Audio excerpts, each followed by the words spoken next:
Джентлмен магазин е во потрага по джентлмени надвор од Скопје, но секогаш е во потрага по джентлмени и во Скопје. Денес, малку од спортските джентлмени, тоест шампиони. Останете со мене за да видите за кого станува збор.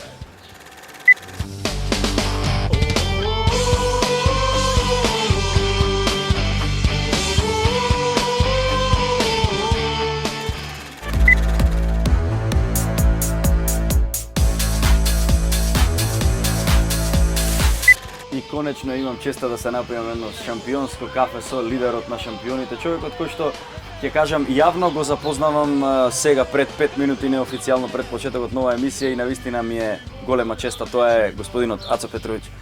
Поштовање. Поштовање.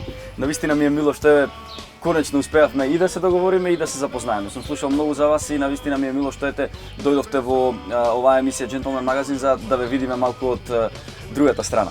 Како е да се биде за старт, ќе ве прашам, лидер на шампиони? Прво ви благодарам за поканата во вашата емисија и поздрав до вашите гледачи. Како е? Пријатно е чувството секако да се биде шампион на државата.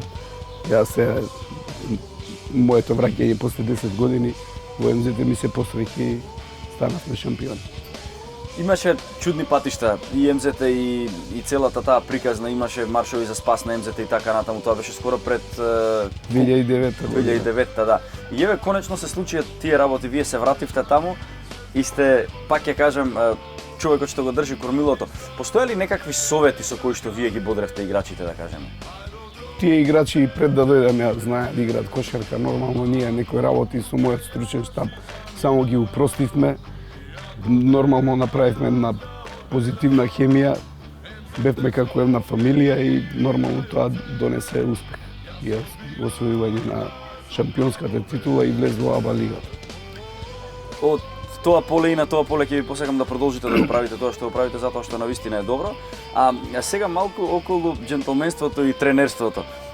Често ве гледаме дека сте во оддела. Постои ли некаков кодекс? Може ли човек да отиде лабаво на утакмица или не може? Па според правилата на федерацијата постои кодекс на облакање на тренерот и на понашање. Тоа се носење на одела, кошула, значи кодексот е тој. Ако дојдеш необлечен у одело, следи казна од федерација, така да поставени се некои норми за облакање на тренерите. А тоа треба да биде одело по ваш избор или има некакви стандардни одела во смисла одредена боја, одреден тип на одело? Сега конкретно кај нас се тегет одело, клубските бои и тие работи. Кога станува збор за младите кошаркари, прифаќаат ли совети, сакаат ли да растат или мора тоа да е некако малку кај нас, како што се каже, малце удри па да те разберат? Па сигурно, нормално како она стара поговорка младост, лудост. Да.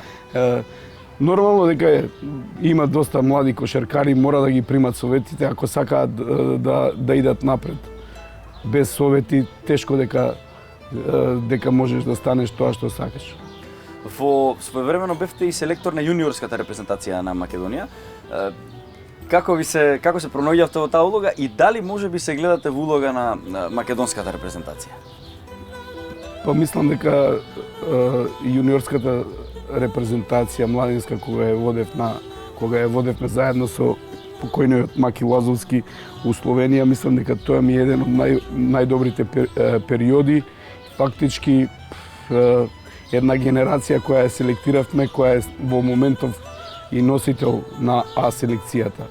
Игравме во тоа време у А дивизија, беше прекрасно со тие момци да се работи, Војдан Дамјан, Стојановски, Аце Костовски, Кире Николовски, Маријан Јаневски, таа генерација, Никола Караколев, беа едни вредни момци кои стварно пожртвувано работеа на тренинзите и не случајно се наоѓа тогаш у А дивизија. Работите со врвни кошаркари и раководства, се разбира. Дали кај еден играч ви е важен само неговиот професионален ангажман или карактерот на човекот? Зборувам колку е важно да се биде джентлмен на теренот и надвор од теренот. Кај мене е многу битно да имаат карактер, а што подразбира под карактер да бидат победници, да се посветени на својата работа и така ги бирам, така ги селектираме играчите. А кога станува збор за вас, джентлмен надвор од теренот и джентлмен во теренот, треба ли да има разлика или човекот е джентлмен секаде? Па нема разлика, треба да видиш секаде нормално джентлмен. Са мене, кој ќе ме гледате на утакмица, веројатно тоа е далеко од джентлменство. Да, тоа е една страствена, нели, посветеност, значи, да. Тоа се емоции и веројатно ја не можам тие емоции да ги скријам и тоа искача за некој убаво, за некој не убаво, сега тоа е тоа. Вие сте човек кој што ги знае и по старите генерации, ги знае и по младите генерации. Гледано ретроспективно, кој според вас е најголемиот господин во кошаркарскиот свет во Македонија? Искрено, имам доста джентлемени. Сум тренирал доста за македонски услови врвни играчи. Право да ви кажем, ја со ниеден играч не сум имал конфликт во мојата кариера. Стално сум наоѓал заеднички јазик, да тоа биде у склоп на тимот, никогаш не сум имал проблем. Чак можам да кажем дека моите играчи стварно биле джентлемени и на терен и ван терен. А кога станува збор за идоли, ако можам да ги наречем, луѓе на кои што сте се угледувале во животот, имате ли некој таков и професионално и приватно кој што ве водел низ животот и можеби се уште ве води некако? Па сега као тинејџер кога игравме кошарка, нормално ми бил Дражен Петровиќ идол. На сите ни беше малте не Дражен Петровиќ е од идолите. Вака идол као тренер, сега можда ми бил узор. И имам 3 имиња кои стварно се врвни и врвни джентлмени. Тоа е Душан Дуда Ивковиќ, Желко Обрадовиќ и Душко Вујошевиќ. Тие се 3 тренерски имиња кои стварно доста сум ги прател и нивната филозофија на мојот темперамент некако и одговарала. Сега ќе прашаме на прашање кое што би сакал да го одговорите искрено, затоа што знаеме дека бившата држава, тоест Југославија, имаше еден навистина многу добра стратегија кога станува збор за кошарката. Кое поднебје е навистина подобро за кошарка? Србија или Македонија? Па добро, поголема држава. Србија сигурно дека е пред нас во кошарката. Пред се има 2 тима кои следната година ќе играат Евролига, Партизан, Звезда, зад кои тимови стои армија на навијачи и тоа е нешто неверојатно да си дел од тие тимови, така да Србија е многу пред нас во моментов као кошаркашка нација, можда и на Балканот најак.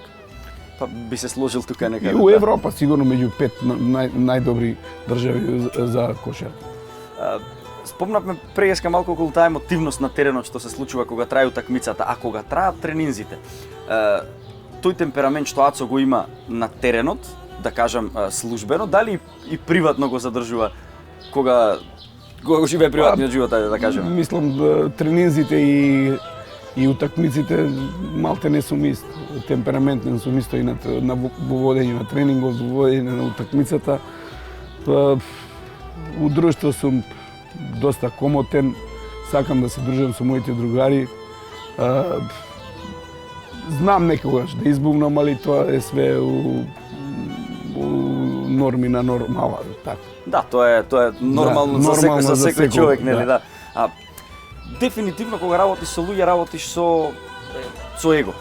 Еве јас тоа исто можам да кажам, работејќи во театарот, нели, сите се содруваме ние со едно его и така натаму, но вие кога работите со млади луѓе, знаете, ќе ги искарате, ќе им кажете вака треба или не треба вака, дали тоа его пречи во градењето на нивните кариери или вие како ментор и тренер знаете тоа его некако убаво да го искршите и сецкате за да може да им го сервирате понатаму? Знаете како, ја се спуштам на ниво на играчите. Така.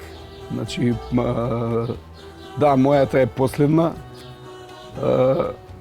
и така треба да биде, меѓутоа јас се спуштам на нивно ниво. Дали се тоа јуниори, сениори, мораш да се спуштиш на нивно ниво, затоа што се таму 12-15 карактери, ти мораш да ги соединиш да бидат како еден тим, тоа е многу тешка работа. Јас у повеќе наврати сум кажал дека тренерството исто слично као војска. као некој офицер да си има слични карактеристики, така да а јас сум дете на воено лице и тука некако се ги наоѓам тие компарации меѓу тренерската работа и војната служба.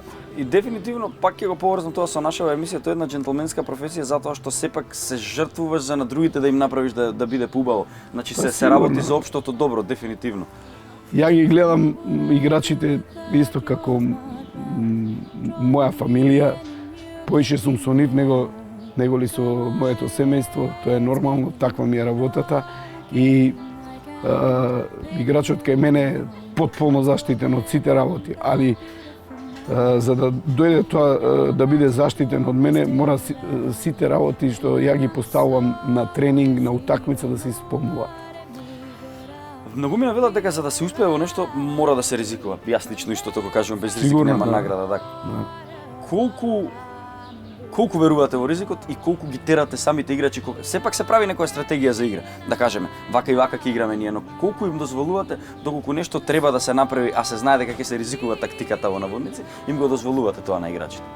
Па сигурно, тактика се поставува на тренинг, нормално дека има ризик.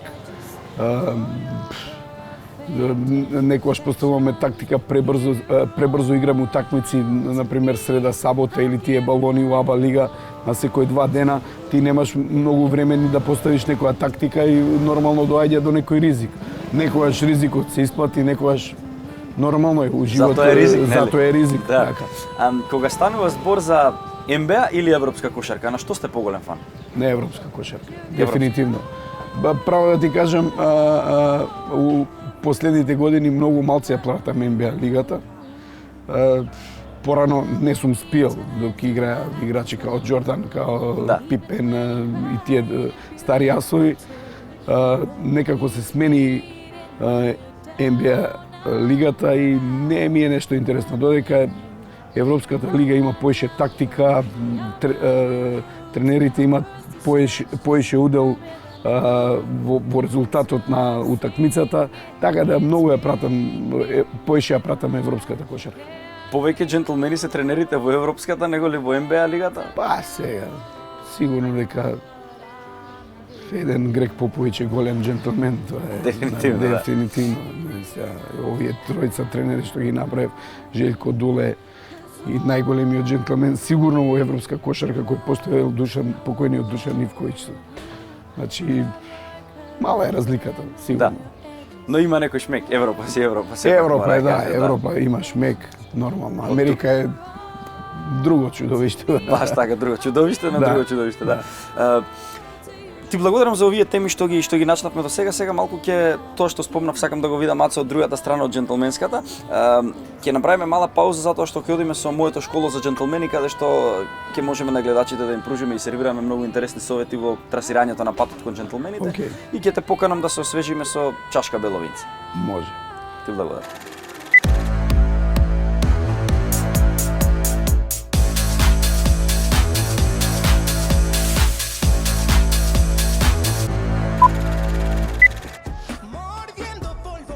Комуникацијски способности, добра организација, надворешен изглед, кои особини треба да ги поседувате за да бидете лидер? Ако сакате да станете лидер на работното место и сакате да се чувствувате удобно на таа позиција, следните совети со сигурност ќе ви помогнат. Најпрво што треба е да се научите да слушате. Добриот лидер е иновативен и смислува корисни идеи, но вистински лидер е тој што ги слуша и ги зема во предвид идеите на своите колеги. Изградете си собствен став. Вистинските лидери секогаш имаат собствен став за се она што ги обкружува. Не се плашете да го искажете вашето мислење, без разлика дали тоа им се допаѓа на луѓето или не. Заштитувајте ги своите позиции. Секогаш аргументирано заштитувајте ги своите ставови. Не дозволувајте да се најдете во ситуација да дискутирате тврдоглаво и без факти. Подобрете ги своите комуникацијски способности. Ефективен лидер е тој што знае да ги искаже своите идеи и ставови на јасен и разбрелив начин. Бидете позитивно настроени. Вистинскиот лидер ги обединува луѓето околу себе со своето добро расположение. Само ако сте позитивни, луѓето ќе се чувствуваат пријатно во ваше присуство и ќе можат отворено да комуницираат со вас. Заборавете што е тоа егоизам. Лидер е човек кој што не мисли само за себе и за сопствените интереси. Вашите колеги се важен фактор за вашиот успех. Затоа, почитувајте ги луѓето околу вас. Трудете се да бидете достапни.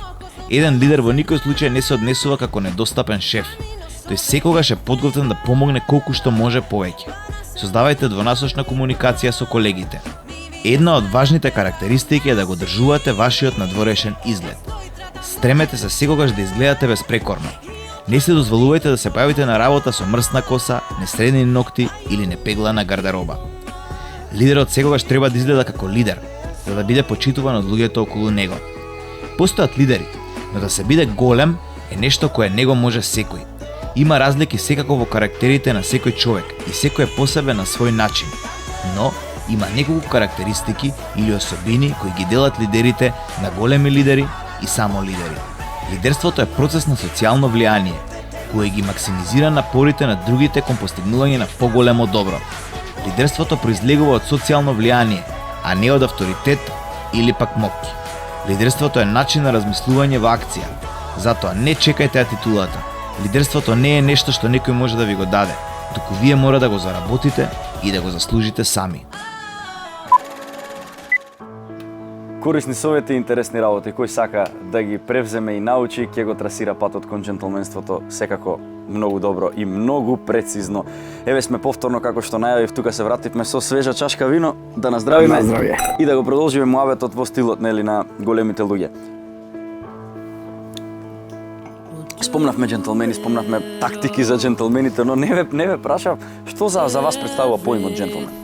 Па добро, нормално дека човек со доста манири, воспитан, да има некое свое држење, некој позитивен карактер, мислам дека е тоа джентлмен. Джентлменството секогаш оди во пакет со негувањето добри навики и почитување на вистински вредности. Како човек кој што, пак ќе кажем, работи со луѓе, работи со деца, оформувате карактери, кои според вас се вистинските вредности во животот? Па, вистинските вредности пред се, како ви кажал, да си човек, да имаш. Јас, например, за мене вистински вредности е моето семејство и моите пријатели. Можам да се пофалам дека имам доста пријатели, другари, кои сигурно во секој момент да се јавам ќе ми излезат во пресет. Мислам дека имам одреден круг на пријатели во кои едни према други сме джентлмени со тие карактеристики кои ги поседуваме. И нормално дека джентлменство големо е да си джентлмен пред се према своето семејство. Колку е важно да се биде джентлмен на терен, да се мисли за тимот, а не само за себе. Во смисла, јас ќе постигнам, поен ќе бидам најдобар скорер, да, така, а нема да мислам на тимот. Колку е тоа важно? Многу е важно. Значи, многу е важно како поединец, посебно играч кој е скорер, да се вклопи у тимот. Значи, не е во кошарката само не е нападот. Многу е битно одбраната. Може да е побитно од нападот е одбраната. Значи, ако си джентлмен, треба да играш во два правца, и одбрана и напад. Да. Тоа за мене, гледам. Убаво, се надевам дека ќе го слушнат ова и други играчи ќе можат да си го применат, нели, имплементираат.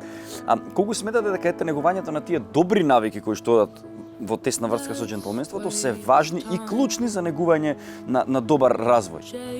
Добро, навиките сигурно дека потекнуваат пред се од семејството. Една млада личност нормално прво е семејството, па школувањето и ти во тој период сигурно дека некои карактеристики усвојуваш, дали се позитивни и негативни, нормално дека джентлменството карактерот го прави тие позитивни манири, како што кажеме, да е елоквентен, да е добро васпитан, да има однесување, некој кодекс на понашање, тоа е за мене джентлмен. Нормално дека сите не можат да бидат джентлмени. Дефинитивно, некои се трудат, но не успеваат, нели? Сте биле присутни на теренот против многу големи имиња. дефинитивно е тоа. А кој ви оставил најголем впечаток на теренот и надвор од теренот? Како спротивен тренер на тимот? Па, сега никој не би издвоил. Ја не сум имал стварно проблеми. Покушавам да бидам коректен и према противникот и према противничкиот тренер. Од друга страна, сите се понашале према мене исто коректно од моите колеги. Не сум имал некои конфликтни ситуации, а кариерата долго ми трае, више од 20 години, сигурно 25 години ми трае кариерата. Никогаш у ситуација не сум се довел да нешто имам некој конфликт со противнички играч или противнички тренер. Значи, стварно било све у некој кодекс на добро понашање, да кажеме джентлменски. Да. А кога станува збор за играчите, имало некој што ете во вашата долга кариера досега ви оставил посебен впечаток кога станува збор за овие работи, како джентлмен на теренот и надвор од него? Па сигурно дека имало. Јас сум работел со кога го презема ФМЗ-те, малтене пола екипа беше постара од мене. И сега у тој момент се наоѓаш во една ситуација каде постариви играчи треба да знаеш да им придеш, на некој начин треба да бидеш джентлмен према нив, да знаеш како да ги искористиш у прав момент. Ја у таа ситуација добро се снајдов, направивме добри резултати у тој период и стварно момците се понашаат джентлменски према мене у тој период. Да, пристапот секаде и секогаш е важен. Да, пристап.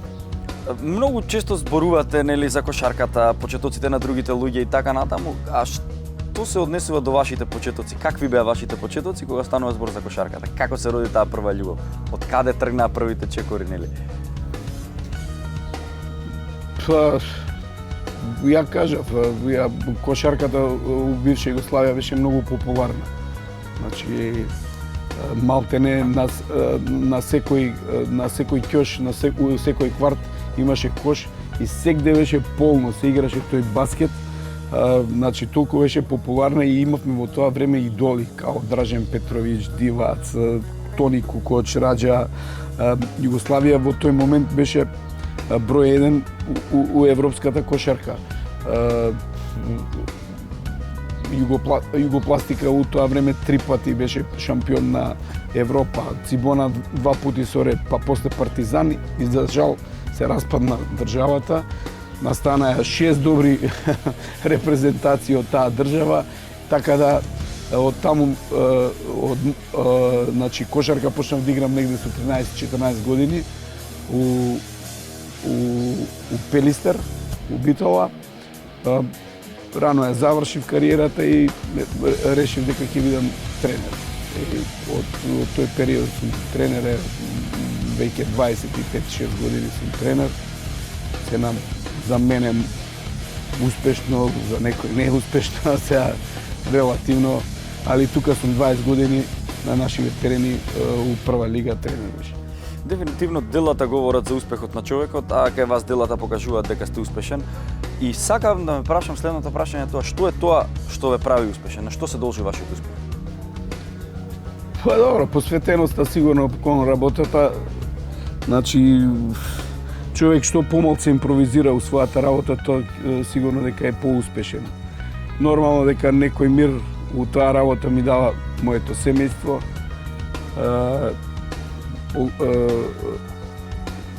Пријателите кои сум окружен со нив, нормално исто тоа, наоѓам некој мир, посветен сум доста на кошарката и мислам дека тоа е една формула за успех. Бара ли кошарката како спорт голема жртва? Да, сигурно. Да. За професионален спорт, но и како играч и како тренер мораш многу работи да се... За нас нема ни празник, ни викенд.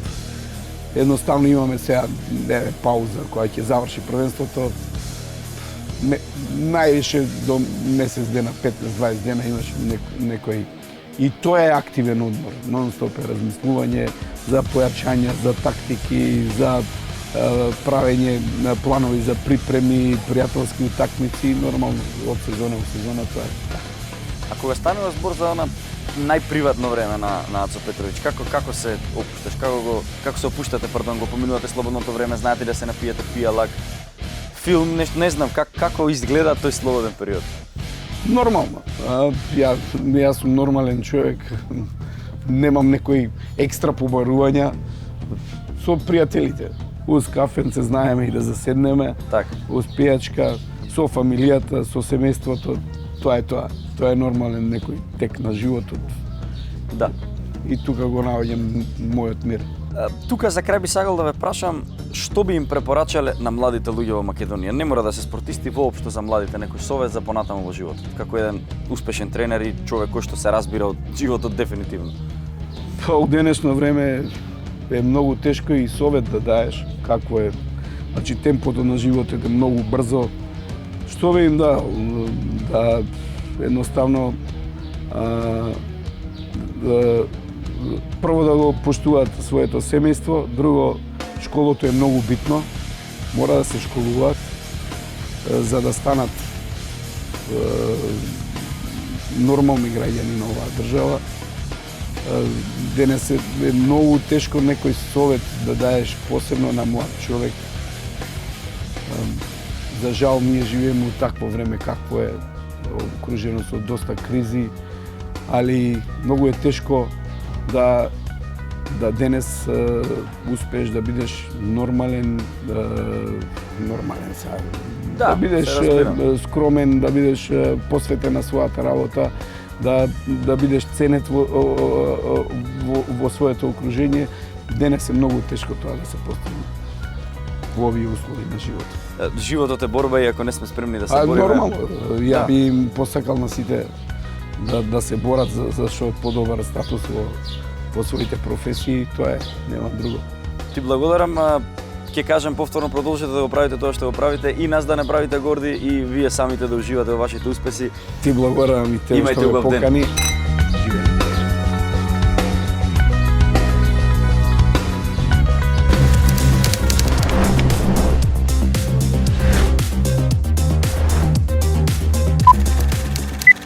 Пет работи без кои не можам во денот. Гушките на ќерка комуникацијата со партнерот, комуникацијата со мајка ми и другарките, работата, не можам и без плажа, ама тоа за жал морам.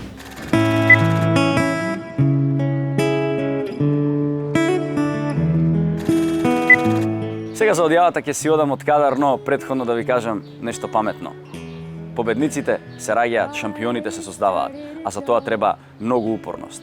За да го знаете патот на успешните, гледате Джентлмен магазин на македонската телевизија. На здравие!